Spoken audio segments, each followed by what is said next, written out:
நேசம் வச்சு நெஞ்சில் வச்ச பூச்செடி நீயடி.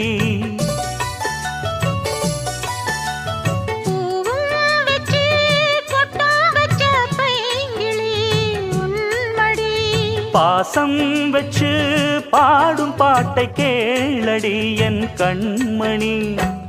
உள்ளம் என்னும் வீட்டிலே ஒட்டி வச்ச ஓவியம், எண்ணம் என்னும் ஏட்டிலே அச்சடிச்ச காவியம்.